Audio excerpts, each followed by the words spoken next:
بسم الله الرحمن الرحیم. سلام. نورغان نوریم د افغانستان د الکترونیکي زده کړو د انګریزي ژبې ښوونکی.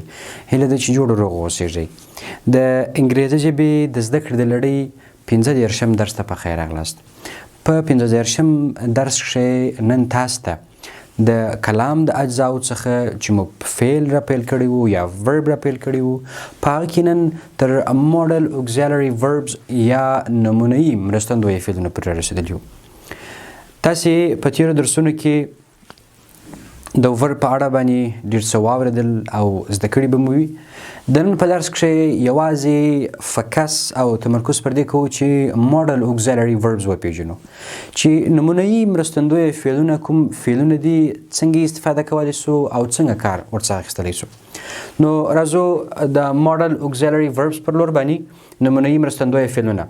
لومړی د دې تعریف سره باید موږ ته آشنا سو چې تعریف یې څه ډول دی او د تعریف څخه یې موږ ته څه ډول اخذ کولی سو. راځو. The models don't have any final s or es at the end of third person. They neither have infinitive nor past participle. Therefore, they cannot be used in continuous form.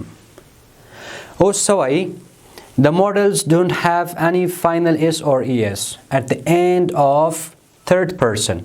نمونه‌یي مرستندویه فعلونه د دریم شخص په اخرنۍ برخه کې یا په اخره کې د اس او ایس څخه استفاده نه کوي یا اس یا ایس په پای کې نه کارول کیږي. They neither have infinitive nor past participle. نمونه‌یي مرستندویه فعلونه نه د مصدر سره کاریږي، یعنی مصدر یې مخکې نه راځي. مصدر سره انفینیټیو چې ټو ده هغه دپاره نه استفاده کیږي، او نه هم په دې کې دا دریم حالت شته چې دا دریم حالت ته دي واړول سي یا په دریم حالت کې دي وکارول سي.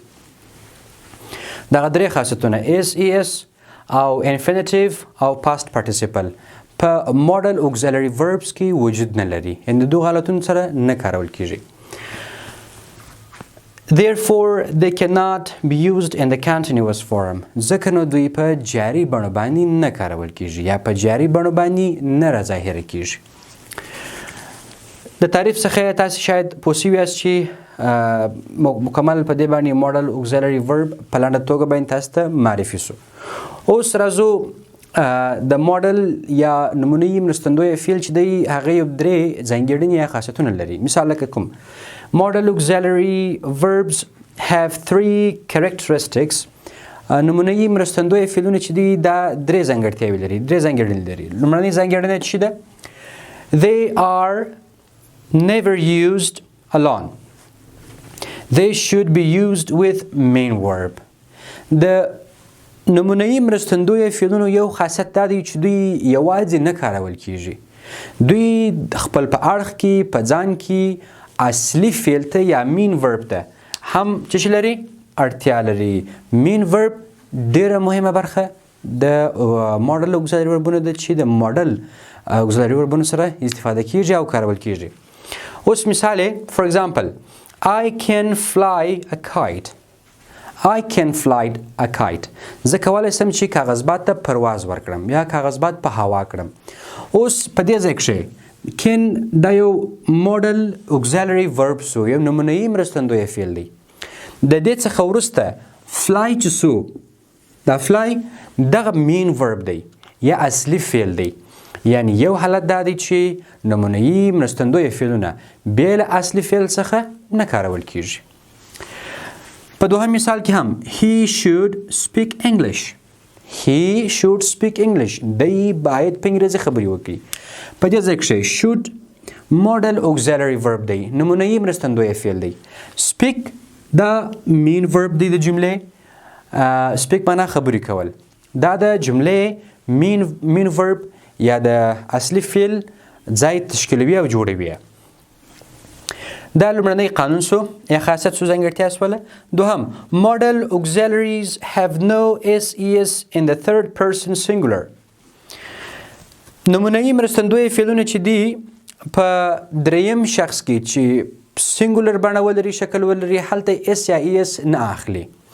مثال she can swim دا کولی شي چې ولمبیږي دا لامبو وهلی شي اوس داسې نو سوالی چې she can swim ځکه موږ third person singular person راغلی دی singular حالت کې دی په دې کې موږ نشو کولی چې د can سره s اضافه کړو نو په دې حالت کې دا یو غلط حالت دی بل مثال he should learn words دی باید لغاتونه زده کړي should دا modal auxiliary verb شو په دې ځای کې نو سوالی چې مثلا he should learn words دی باید انګریزي یا لغاتونه زده کړي اوس په دې کې should غلط دی یعنی دا باید استفاده نشي که څه هم سبجیکټ کې سنګولر ثرد پرسن راغلی وي یعنی یو شخص یو فرد دریم شخص راغلی وي دا پروا نه کوي کولی شي چې تاسې د ټول لپاره دا استفاده کوي اس او اس په ځان کې نه اخلي دریم خاصیت یې modal auxiliaries don't have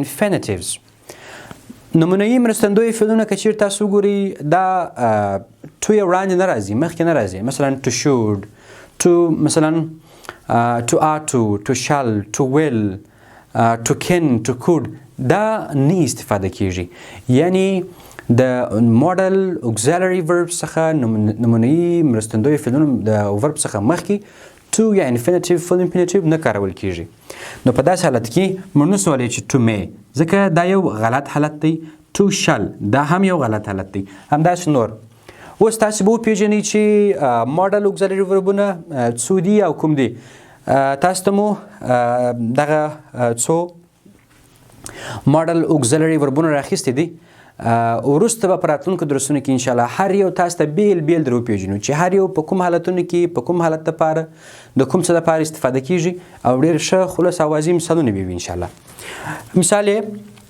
can could shall will should would might may ought او must دا چې دي modal auxiliary verbs دي نمونه‌یي مرستندویه فعلونه دي او دا مثالونه په دې ډول باندې دي for example they can go to school they can go to school دوی کولی شي ښوونځي ته ولاړ شي can دا هلته modal auxiliary verb دی یا نمونه‌یي مرستندویه فعل دی دویم مثال we will learn vocabulary we will learn vocabulary موږ به ویپانګه یا vocabulary زده کړو اوس په دې کې will چې سو دا خپله چې سو modal auxiliary verbs او په ضمن کې will چې دی د future tenses یا د راتلونکو ټولو زمانو که هغه simple وي continuous وي perfect وي او perfect continuous وي په ټولو کې هم زمانو کې هم کارول کیږي as a auxiliary verb یا کومکي مرستندویه فعل په توګه باندې خو دلته د modal auxiliary verb په توګه باندې کارول شوی دی